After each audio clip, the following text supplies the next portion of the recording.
Hi, Miss Rachel. How are you? And I hope this message meets you well today and your family.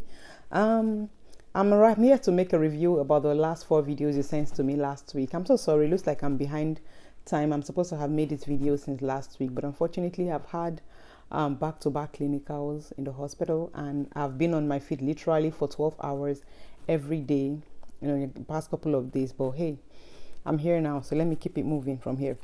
So, going over the last video you sent, you talked about we as problem solvers. Okay, this reminds me of myself growing up as a child. My life has always been that one where you have thousands of questions. Okay, it reminds me so much while I was in secondary school. I went to a federal school, like I said, and in that school we had different people coming from different walks of life, north, south, east and west. I feel like that is an acquired advantage, okay, because it gave me an opportunity to understand different people, different cultures, diversity basically. So I remember there was this girl then.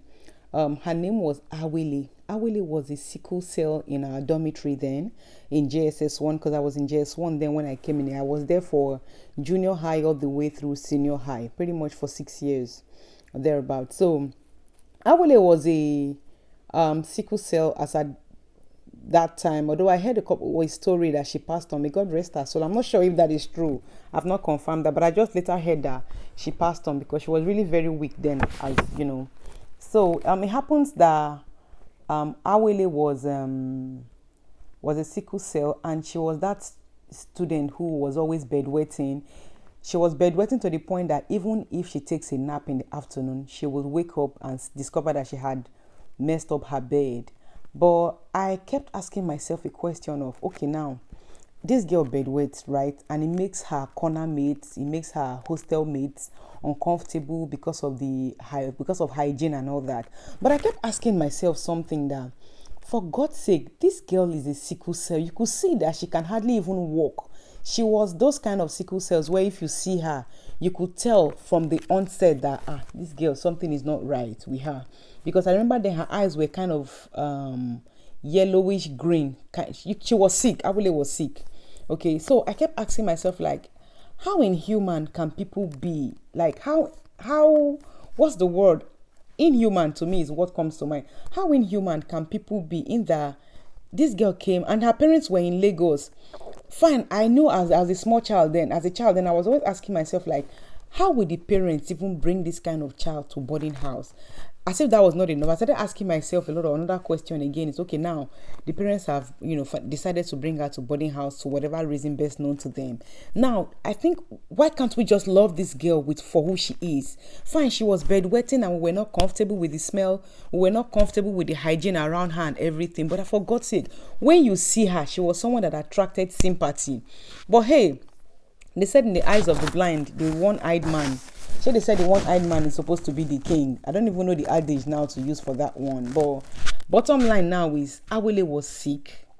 And I discovered that majority of the hostel, I could say maybe like 80% of the hostel, they were against this girl. But I knew a very tiny fraction of us, which I know I was among, we're quiet. Let's say we were neutral, but we're quiet about it. But I knew that there was no way I could fight the remaining 80% of people who were, always making jest of Awele, who were always laughing at her. There was this very painful one I can never forget. It was in the afternoon. She had slept in the afternoon for our regular siestas then. I think it was like 3 o'clock to probably like 4:30 or 5 o'clock. Then we'll go for night prep. So for that short span of like 2 hours, she took a nap. And when she woke up, we discovered that she had bedwetted. And you know how Nigerian foams could be there, mattress could be there, and it could absorb a lot, and you would see it there. People started laughing at her like, Awele has bedwetted again. Before you know what's happening, the whole place, people are gathering, people are coming to say different things. I couldn't ask everybody but the questions, but I could ask myself, okay? So I started asking myself, like, what in the world's name is wrong with human beings? Can this girl not just be pardoned for once?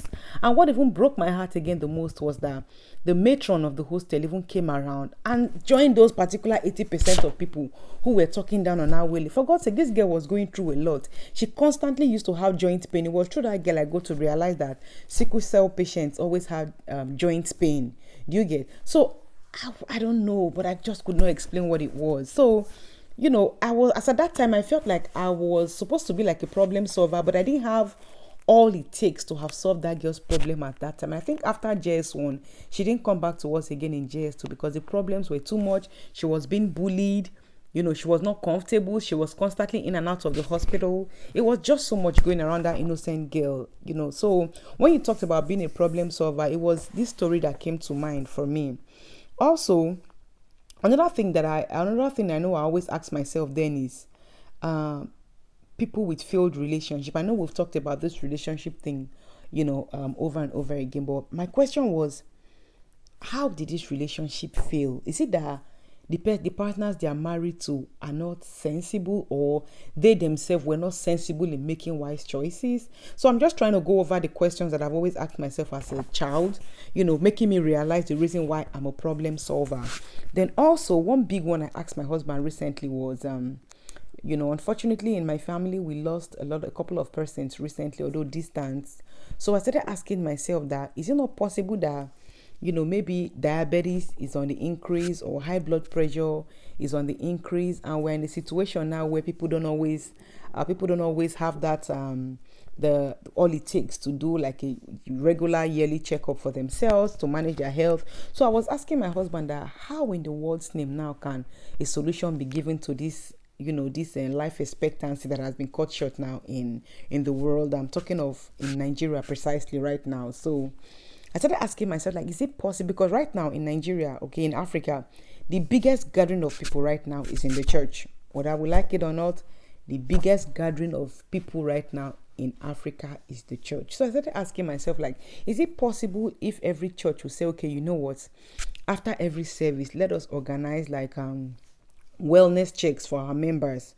Okay, even if it's not every day, they could tell them like, okay, if you get a chance, just stop by at the so and so stand, or stop by at the clinic inside the premises to say, okay, come to check for your blood sugar, come to check for your blood pressure and all those things. That way, it's just pretty much to enlighten people. So I started asking my husband on that.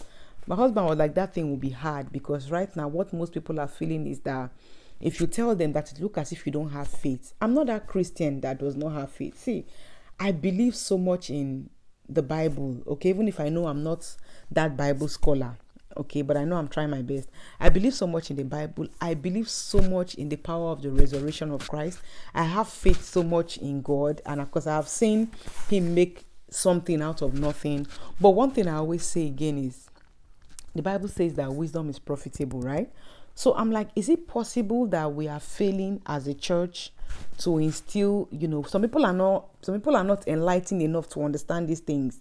So I've been asking myself, like, how can we remedy this situation of people, not knowing their health status? Instead of them to know their health status, everybody is running to the church. I remember my mom was telling me a story. We used to have a reverend father, what's his name? Father Mbidoaka. He's an Igbo guy. I remember one time he preached in the pulpit. He was like, why do we human beings feel that they that are clergies, they that are priests, they don't have problems? People will go to their bed at night, they will have nightmares, they will come and call the Reverend Father and say, Father, see what I dreamt of. They want to marry, they will bring pictures and say, Father, look at the 4 men that are asking for my hand in marriage. Please, could you help me choose one? They have running stomachs, they are purging. They will ask the Reverend Father, Father, I was purging, do you know the reason why this happened? I spoke to so and so person yesterday, and the person gave me this yesterday. I went. The Reverend Father was like, don't you think that we have problems? When you have a problem, why don't you go back to God in prayer and ask him, what do you think? I keep saying this thing is that God speaks to different people in different ways. Maybe to you, God speaks to you through your dreams. Maybe to the next person, God speaks to them through physical revelations. Somebody like me, one thing I've always known, the way God speaks through me is through people's situations, right? If there's something bad that wants to happen, God shows it to me in people's situations. That way I know how to prepare for it. That way I know there's a lesson for me to learn in every situation. I think I've preached about this in one of my past videos. So, that's one of the questions that I've always wanted to ask myself. That's what made me realize that I'm a problem solver, because I've had 1,000 and 1,000 and 1,001 questions to ask. Fine, I know I don't have all the answers to them, okay, but I believe somehow, someday, God will start revealing what the true answers are. Okay, so now let me come down to our advantages. In the last video, we talked about advantages. We talked about the three types of advantages, which are the natural advantages, environmental advantages, and the acquired advantages. For one of my advantages here, you talked about the advantages being beneficial and, you know, something you can leverage. One of the things I talked about here is the fact that I'm bold. Fine, I know I look small. I've talked about my weight before. I'm weighing 148 pounds and my height is 5 feet 3 inches. I look small, but I feel like there is no office I cannot walk into. If there is something that I need to get done, I don't have a no in my dictionary. And if it happens that a no suddenly presents itself, I just take it like, okay, that's fine. It's one of those things, and I move on. I learn from it and I move on. This reminds me of those days, talking about natural advantages, right? It reminds me of those days while I've talked about this before. Let me talk about another natural advantage I've not talked about right now.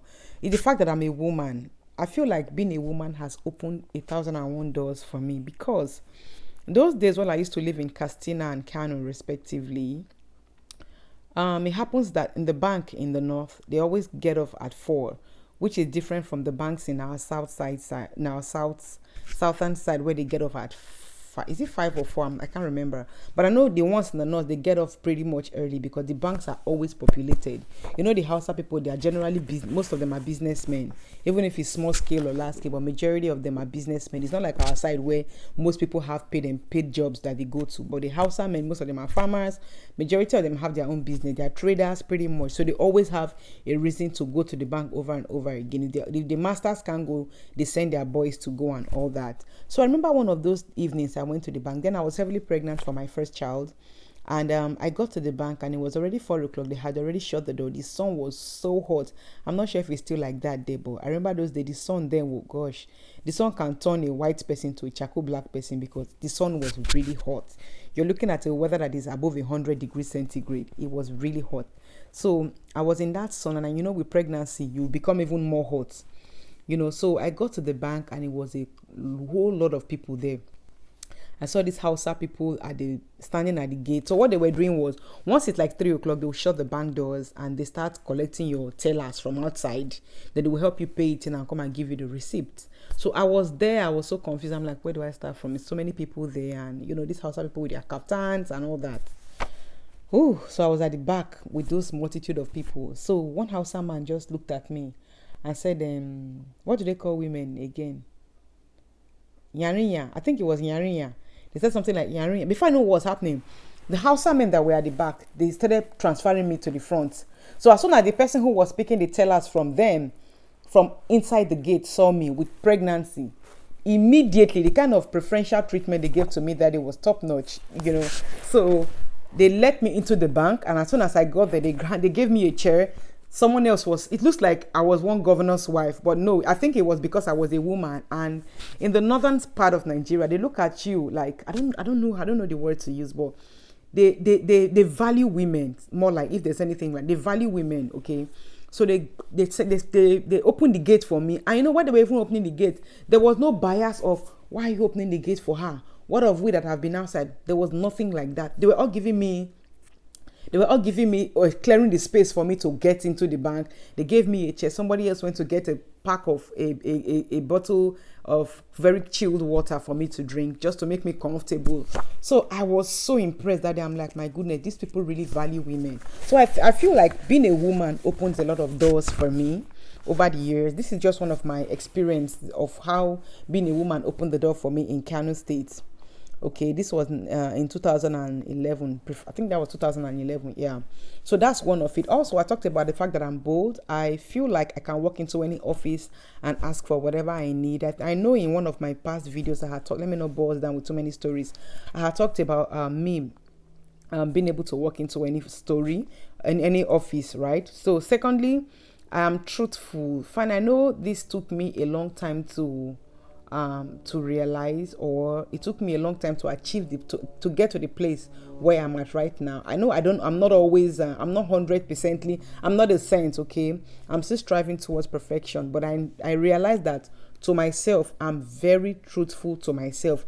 It does not mean that I do everything correct every 100% of the time, but I know that one thing I'm sure of is the fact that I'm very truthful to myself. I'm very honest to myself, and I'm very honest when it comes to to most issues, not even certain issues, to most issues. I've talked about my bluntness before. I know that one, there are some disadvantages of being blunt. I'm trying my best now to dampen my bluntness with being nice, but it's just these are some of my natural benefits. Okay. Also, I'm going to talk about my skin color. My skin color is black, and I'm very proud of it. I know I was not always here.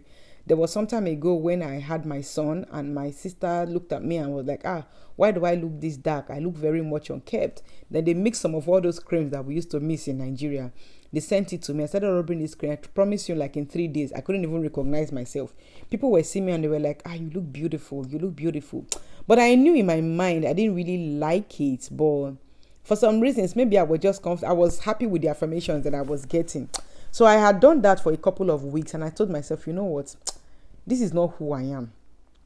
I threw all those creams away, and I went back to myself. And I'm like, you know what? I will never try this again. So that's what I mean when I say I am truthful and I'm honest with myself. So for some of my natural advantages, I am black. My skin is very smooth. I can't ever remember.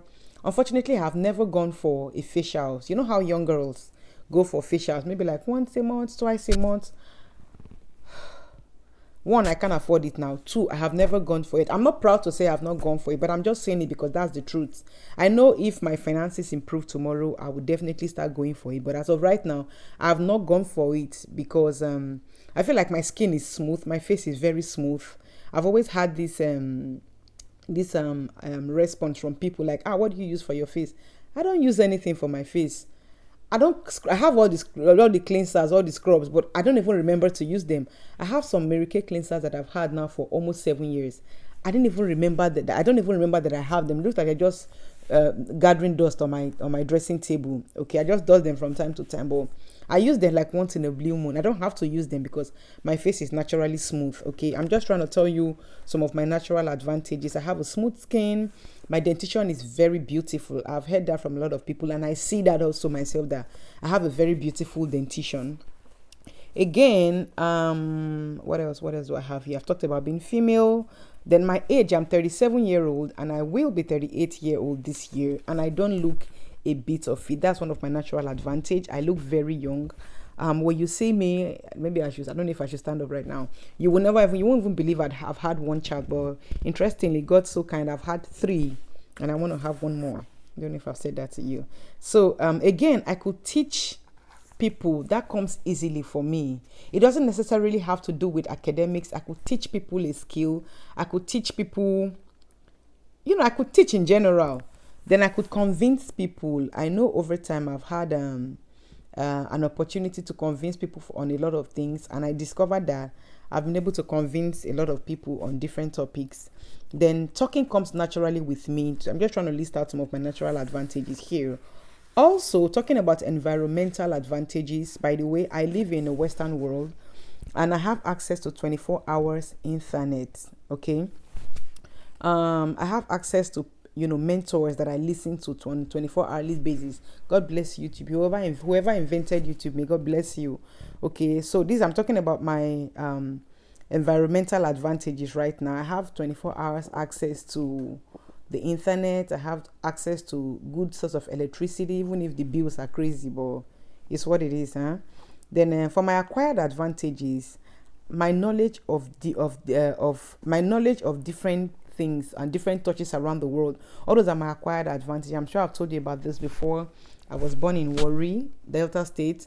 I schooled in River State. I got married. I met my husband and we moved to the northern part of Nigeria. And I lived in Kano for some time. I later moved on to Katsina. I had my son in Kano, had my daughter in Katsina. My secondary school was in a boarding house. It was close to the east. It was close to Isiguzo, close to the east, which is Onitsha. I had a lot of Onitsha friends. I feel like all these are my acquired advantages because I've been able to cut across a lot of areas. I understand different kinds of people. Even if I did not understand that most of those things I understood about people is their personality type, or thank God for teachings now. I now understand that. I understand different personality types, and I understand how to manage them. Then I know what comes to me, something I've acquired over time. I'm not sure if this is acquired or environment. I think it should come under acquired. Is I'm a very good encourager. Okay. There's something I always tell most people that I teach, that I coach. Okay, on the side, I tell them that, when you're trying to bring change to yourself, the first thing I always advise people to do is make your bed in the morning. I got this information from one American pilot. He's been a pilot for such a long time, and he talked about you making your bed in the morning. Making your bed in the morning doesn't necessarily mean that you have a beautiful day. It means that even when you have a bad day outside, when you come back to the house, you have a place to lay your head, a comfortable place to lay your head. Okay, so those are my advantages, right? So also, I'm not sure where this one comes under, but I'm thinking this intelligence and being intelligent and me being analytical comes under. Could it be a natural or acquired? I think this might be acquired. This might be acquired because of my different touch of life, different people I have met, different places I have been to. Okay, so I feel like over time I have gained intelligence from this, and I'm very analytical. Okay, then also I also remember the fact that I know the fact that I'm very persistent. If I want something, I don't get everything I want, but I'm that kind of person that I can move to the edge to any length. I'm not desperate. There are different things. I'm persistent. I can be patient to any certain level until I get what I want. Okay, so I'm very persistent. I'm not sure what where this comes on. I'm very persistent, and that's a very unique thing that comes with me. And again, I do not give up easily, no matter how terrible the situation is, no matter how bad it feels like, even if it looks like the world is coming to an end. I don't give up easily, and I pray this kind of features for my children. Okay, then talking about my environmental advantages. By God's grace, I have a beautiful home, and as I've talked about having good internet access. Then I'm in a Western world where everywhere is clean. So no matter the kind of videos you make, they will always come out clean. And also, for my environmental advantages, I put something under it, which is opportunities. I have opportunities to listen to anybody I want to listen to. Like I said, may God bless YouTube, whoever invented YouTube. So I have the opportunity to listen to people. Then also, for environmental advantages, I'm grateful to God for Instagram. With Instagram and with Facebook, you can always have access to anybody. Anybody you admire, you have access to following them. You have the access to send them messages. You have the access to read about their works. One of my mentors online will say, the success of great people are in their stories. So I have the opportunity to listen to 24-hour story of anybody I want to listen to. Okay, and again, I'm in a culturally diverse school. I'm in nursing school by God's grace, and these are one of my acquired advantages. Okay, I'm in a culturally diverse school. Then again, I make impact. I think all these are part of my environmental advantages. Okay. Then for my situation, I'm not sure where this falls under. For situational advantage, I have 7:30 a.m. to 3:30 p.m. to myself every day. I'm not working right now, though I have a part-time job that I do. But it's just PRO, and they call me whenever they need me, So if I feel like I need to make some little bucks, I just go, So that's an advantage also for myself. Okay. Let me see, what else do I have here? Okay, you also talked about for acquired advantage. You said acquired advantage gives credibilities. Okay. For instance, okay, for acquired advantage, I'm sorry. Is this acquired? Is this I'm not sure. Wonder what this falls under. So for acquired advantage, I remember those when I'm talking about my smallishness. I remember those days. There was this lady from Methodist Hospital where I used to work before. She approached me. She always used to see me in the cafeteria, and she always gave me this big smile, like she knew me from somewhere. But I was always wondering, like, why does this woman always smile at me whenever she sees me? I didn't know that she had a stepson who was a Nigerian. She's an American, but she was married to a Edo Nigerian guy. Okay, so she said her husband had a son that she later adopted, and she had been looking at me because she liked me, and she said, okay, she wanted to introduce me to her son. And as I'm talking to you, as at that point in time, I had just missed my period. I just got pregnant recently. I was like 5 or 6 weeks pregnant. So it was not really very visible, okay? So when she told me about that, I'm like, I'm so sorry. I'm not sure. I think I always go out with my wedding band, but I'm not sure why she never got to realize that I was married, you know? So she approached me and told me that, have I noticed that she's been looking at me for quite some time now and that she likes me, she likes my values and everything, that she wants to introduce me to her stepson. And I laughed and I told her, as a matter of fact, I'm happily married with 2 children and 1 on the way. You needed to have seen the looks on this woman's face. My goodness. She was so disappointed. She said she had even told her son, she had already set up a meeting, that she told her son that once she discusses it with me, that she will arrange for us to have a dinner or have lunch somewhere, you know. So those are one of my natural advantages, that I don't look my age. Okay. Also, you talked about us showing up with our children. We should not hide them. Well, I need to get used to this one. Fine, I make videos of my children, but I don't all the time put them out on the internet, because I'm not sure if that's something they want to do when they grow up. Okay, so I believe so much in children's rights. So maybe that one, once in a while, I'll start, showing off with them. Okay. Again, you talked about not hiding where you live, that all those are part of the things that you are supposed to be putting out there. Like I said, I used to be very skeptical to let people know that I live outside the shores of Nigeria, but it looks like from now, whenever I make my videos, I'll come out to say I'm making this video from Houston, Texas and all that. So maybe I need to start acting that one, adding that to my in welcome speech on my videos. So you said don't be too humble to say what is right. That's true. That is absolutely true, because I realize that sometimes, because of a couple of things, we act like we are too humble to say what is right. I think I'm guilty of this in some certain areas. Also, you said we should carry people along, we should tell stories. Yes, I think I'm good with that one. Then you said to capture your audience, we should give the right perception, and that is true. The right perception can be anything. It could be with your moral standard, it could be with your belief system, it could be with your spiritual values. Let them know what you stand for straight up. Who is for you is for you. Who is not for you is not for you. Okay. Then you're asked a question to say, what kind of people do you have in your space and what do you have access to? Yes, for the kind of people I have in my space, in the time past, my Instagram page really used to be for hair. I know how to braid hair very well, and I was always, I wouldn't say I was an influencer for hair, but because of the love I have for braiding my children's hair, I was always snapping pictures of different beautiful hairstyles, and I realized that I was gaining like 1,000 followers in a week just by posting hair. So it looks like most of my audiences were black hair lovers. Okay, so now that I'm trying to drift away from that hair thing, looks like, okay, those that don't like hair anymore, those that like hair, they are leaving, and those that like stories are now coming in. I mean, it's taking a while. Today I have almost like 16,000 followers. Tomorrow again it's reduced to like 15,000. Do I really care about it? I don't think I do for right now. I believe that people that I have the same value with, I will always attract them, just like as I'm attracted to people who also have similar values. The Bible says iron sharpens iron. So for people who are in need of the kind of message that I'm passing, my message will always attract them. So I think this ends this rounds of my video for the last 4 videos, my response for the last 4 videos you sent in. Thank you so much. For anyone who gets the opportunity to listen to this today, this is my review for my coaching class with my coach. Her name is also Rachel. Okay, thank you so much, guys, for taking our time to listen to this today, and I'll catch you up again in my next video. Have a good day.